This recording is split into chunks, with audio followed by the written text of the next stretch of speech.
show. Thank you. Good to have you here. So this Nice to be is here. 3 hosting in 3 years for you. That's right. 3 in a row. It's a big deal. It is. I should probably slow down a little bit. No, it's good. When you got a hot hand like this, if you take a year off, you might just fall out of favor. I might be not able to do it anymore.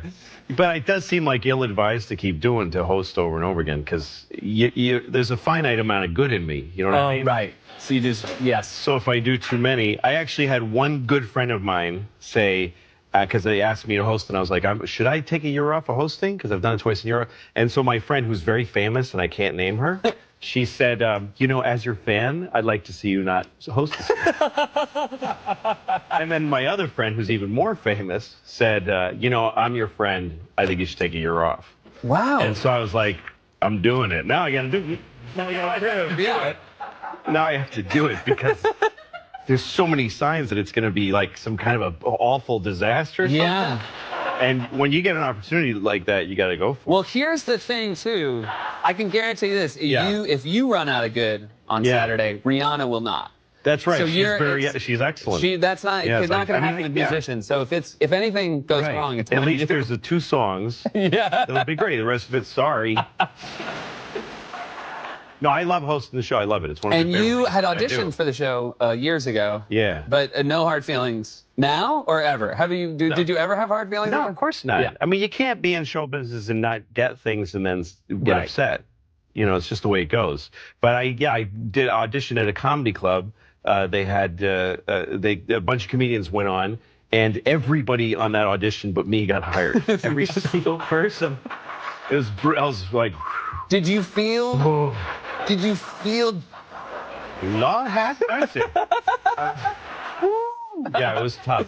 Did you feel during it like, oh, everybody's doing great? Yeah, during the audition, I had a good set. I did good. Okay. Yeah. I did good. They just didn't, which makes it harder to not get it. Right. Because if you bomb, you're like, well, you know, I had a bad night. But I had a great night, and they're like, no.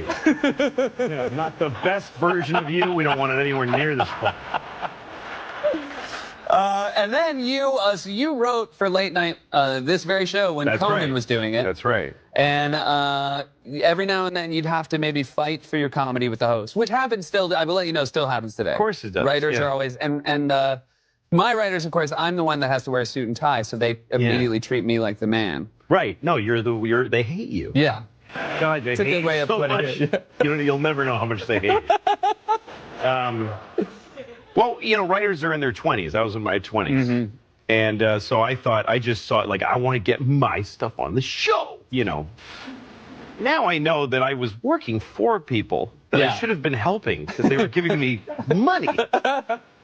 If somebody hires you to do anything and they pay you money that you then go live your life with, you should really want to do whatever they need, you know. That's what I believe. At the time, I didn't believe that. I just thought, you know. You can still sneak stuff on with the announcer. Yeah, because on basically you try to find your way around the approval process. You know, there's a head writer and there's producers and there's standards of practice. But on Conan's show, there was a announcer named Joel, and he would make a little joke before he said Conan's name, like a little offside joke. So me and my friend Dino, who were like 2 of the more, had been there longer than other writers, we realized nobody checks those. You just write them and you hand them to the guy. So the side door. Yeah, exactly. So we were like, what can we? So we came up with one, which was he said, he goes, last night the missus gave me a pearl necklace. Yeah. That's about a 40% understanding what the joke means, right? I think. I don't know how many of you understand the pearl necklace idea. You don't know what it means to give your wife or any woman. That's a nice man. Yeah, exactly. A pearl necklace. Yeah. And Joel didn't. You guys get it? We'll throw up a link down here, an internet link. Right here. And it'll explain what a pearl necklace. It might just say the internet. You can just find it from there. Yeah. Google pearl necklace. Yeah. You'll see a bunch of pearl necklaces and. Yeah. And now just to make it clear, the unconventional one that doesn't fit the sort of the Zales. I would not have been excited to get a joke. Yeah, and Joel didn't know. Jewelry. He was in the 60% that didn't know. Well, who cares what he just reads the stuff. Yeah, he was like, what is this? Just read it. Yeah, he had no power. Yeah. And did you feel... But me and Dino were so excited, and we were giggling in the bathroom. I can't believe we got the joke on the air. And then the head writer was in the stall. We didn't know he was in there. And he said, what joke? And we told him the joke, and he was like, oh, well, that's a stupid joke, because he didn't get it. He didn't get it. We'll come back, talk about Louis, because this has been incredible. We'll be right back with more from Louis C.K.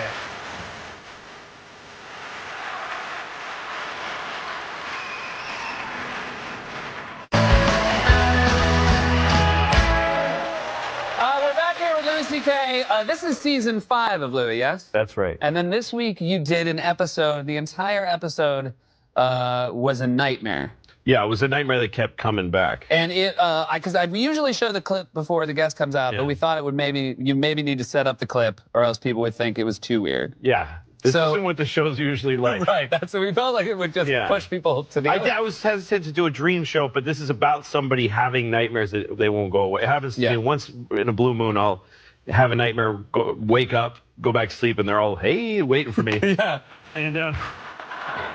And it just keeps going. So this is an episode about that. So this is here's a clip from Louis' nightmare episode.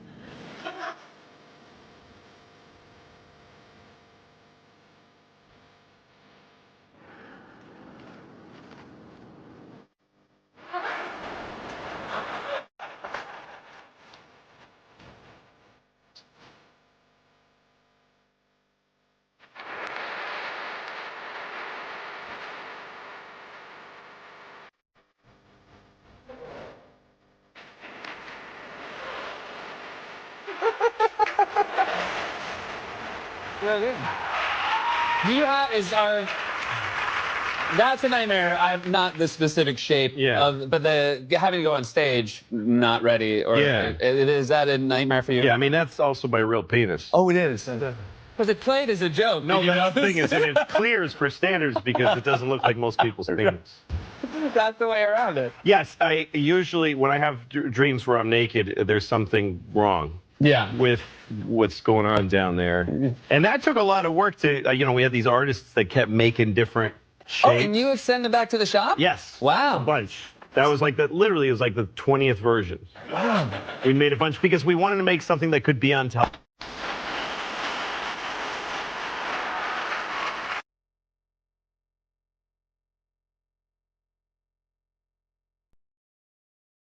About the tie, Louis, you're breaking my heart. Remember the first time you didn't have the tie, and I said, "What? I wanted you to dress up." Next time you dressed up, I was delighted. You were really happy. Yeah, I know it means a lot to you. I know it's important to you. If you had a show and you were nice enough to invite me, I'd have the tie. I know you would, but if you didn't, I wouldn't care. It wouldn't hurt my feelings, but I understand how you feel about it. Listen, I got the jacket though. I think a jacket and a t-shirt is a decent mid-ground. I know. I felt like a jerk with a tie. It's not me. Really? I feel like a defendant. Well, no, it's ties. you feel. Well, the tie is not me either, but it's what I got. Well, yeah. Now listen, this has happened to me twice now. I went to see the movie Blue Jasmine, and I'm enjoying the film. And Kate Blanchett, yeah, she's good. God, was lovely. Very good at acting. And I'm really enjoying the film. And then I see Andrew Dice Clay, and I say to myself, honest to God, Andrew Dice Clay. Yeah, wow. Yeah. And then I see you in the movie. Yeah. And I think, who knew these guys were so good? Andrew Dice Clay as a serious actor, and you as a serious actor. Oh, thank you. In a Woody Allen film.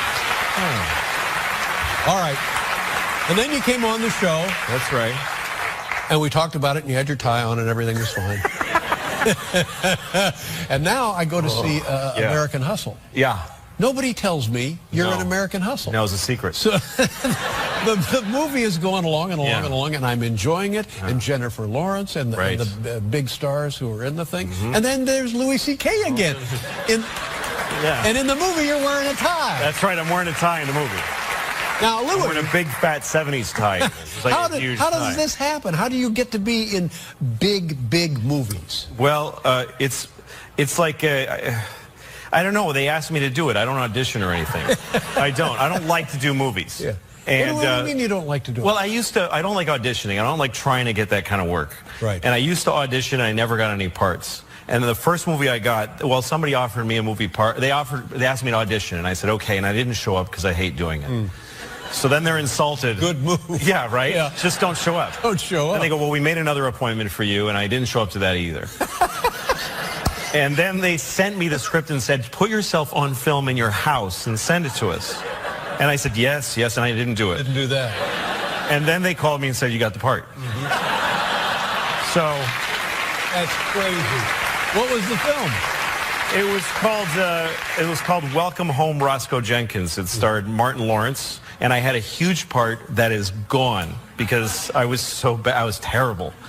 I couldn't remember my lines. I couldn't talk. But in the two movies that I've seen you in, you're great. So what happened since then that made you so comfortable? I don't know what happened. I don't know. I don't know why I was so bad in that movie. The director at one point, he said, his name was, it was Spike Lee's cousin, Malcolm. He said to me, the things you say are very important because if you don't say them right, nobody understands what's happening in the movie. Like, he had to say that to me. Yeah. And I was like, oh, yeah, but I still couldn't do it.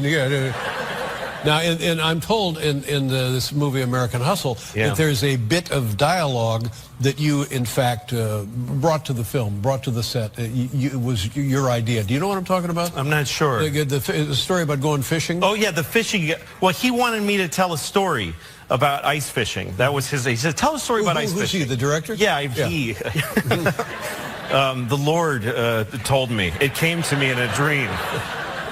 Tell a story about ice fishing throughout the movie. The director asked me to tell a story about ice fishing, and that's all he told me. And so I tried to come up with it. And the more we filmed the movie, the more I hatched about this ice fishing story. Well, it's a very effective device, and it's interesting. You would think that the director and the screenwriter would have come up with something. They don't have to burden you as an actor, but it worked out just great. Yeah, he thought of it right on the spot. He was like, just something about ice fishing. Okay, so I tried. Yeah. Now, so I'm not surprised again. Are you in more big movies? No, I'm not. I don't really. I'm trying to reach a certain level of fame. I'm not trying to get as famous as possible. I'm trying to reach kind of a sweet spot. Well, you've come to the right place. I just, when you start growing in fame, it's because more and more people like you. And only people that like you are aware of you. Mm-hmm. But then when you start getting your face on buses and stuff, now people that hate you know who you are. And the hate quotient starts to grow a lot. So that's what I'm trying to be aware of. Is it maybe a problem with self-esteem? No, it's just that everybody hates somebody sometimes. I mean, everybody is hate. If you're known by millions of people, some of them are going to hate you. There's no way. Let me just wrap this segment up by saying... I'm sorry, I should have stopped. No, you're fine. 20 minutes ago. Dress for the job you want, not for the job you have. Okay. We'll be right back with Louis C.K., ladies and gentlemen.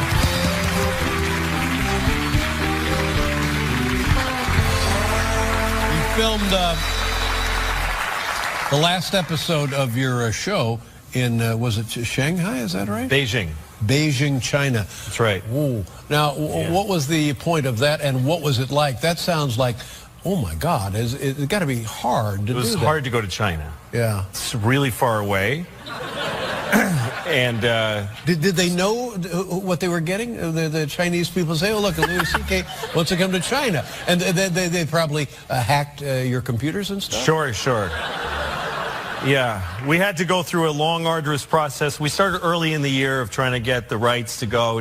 We had to talk to their cultural. I didn't do any of this. The people that work for me did all this. Now, the United States is comfortable with you doing a show in China? Well, yeah. I mean, a lot of movies are produced there and stuff.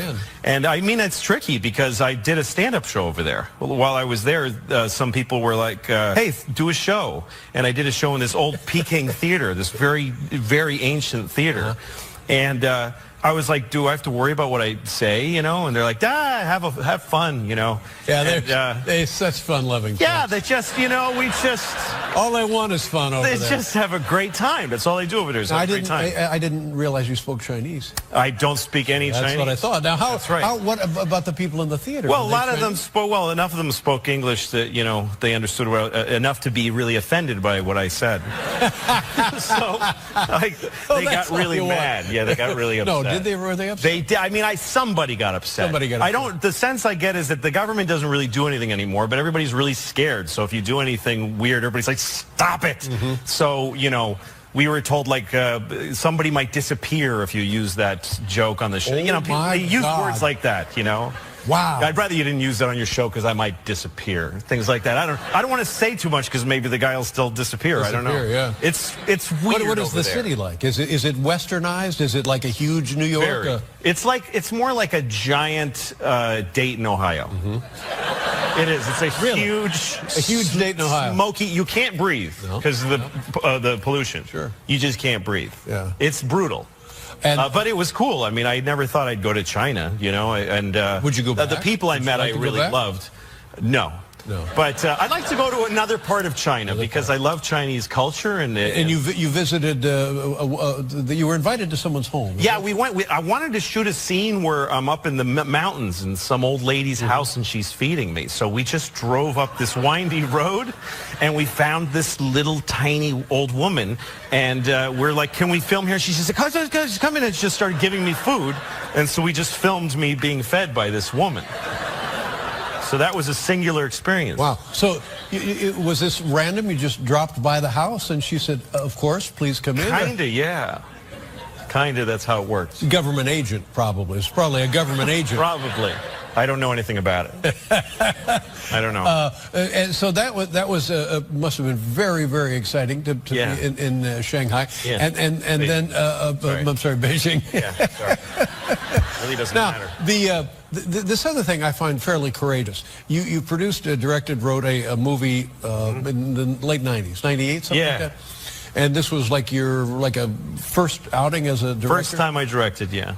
And you look at it now, and what do you think of it as you look at it now? Well, it's very weird. It's really strange. It's a black and white movie, and it just makes very little sense, but I think it's funny. And at the time... I thought it was this really intelligent and important movie. Right.